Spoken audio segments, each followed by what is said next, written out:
TPC code. Search po natin. TPC code. TPC product code. Product code. Click po natin. Then, naka-install na po sa aking phone. So, click natin ito. TPC code. Then, open po natin siya. Open po natin siya. So, this is setting po. Your TPC activated simply till. Ito po yan. Lalagyan niyo po retailer or dealer. SIM card, MS or CS. Provide po smart TNT Sun Globe NTM. So, update po natin. So, makikita po natin yung mga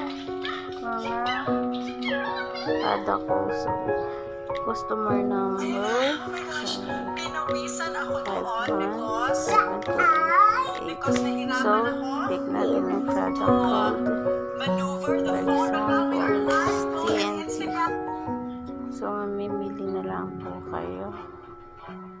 Halimbawa, TNT Giga 50. So, ayan. Pagka-click po ng send SMS. So, ayan. So, magsaset po siya ng messenger or message. So, ayan. Automatic na po nakalagay. Then, click na po. So, ayan po. Very simple. TPC product code. Thank you.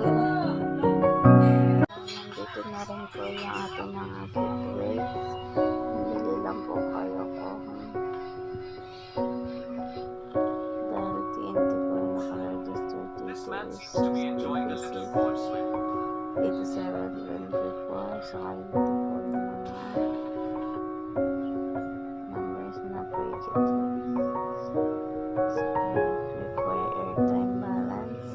Hindi po available yung ating gateway. Pwede po dito sa smart.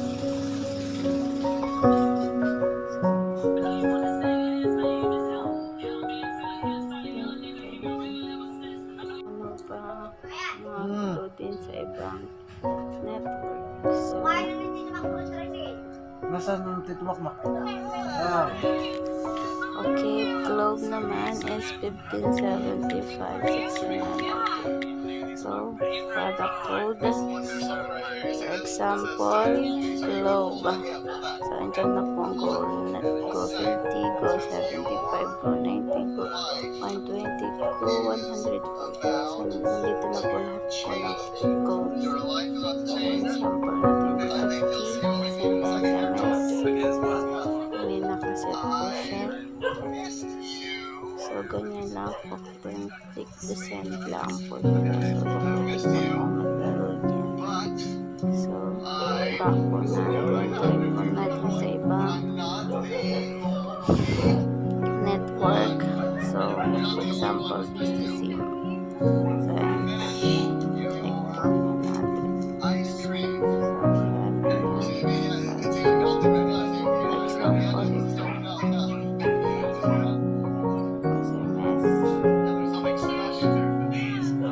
Try natin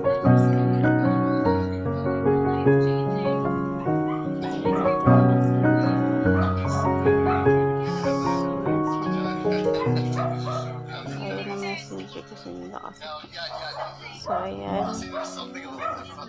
Very simple. So, back po natin.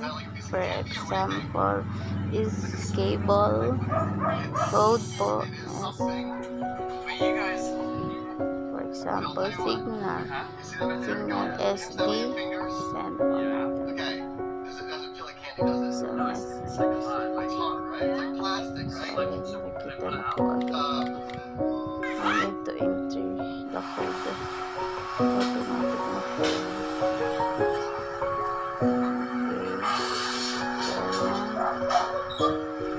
GSAT.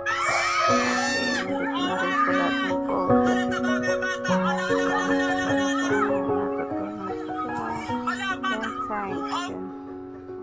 Then na po yung Mobile Legends. Okay. Mobile Legends. Then the console. So, ayan na po. The MD console. Yung gaming in. Then packet wifi. Hintay po yung so, ayan. Ito na din po yung wifi, packet wifi. Laksang mga bubuyuin bilang daw sa kompyutan kumakain. Q-Data 599. Silang nakapikit sa mukha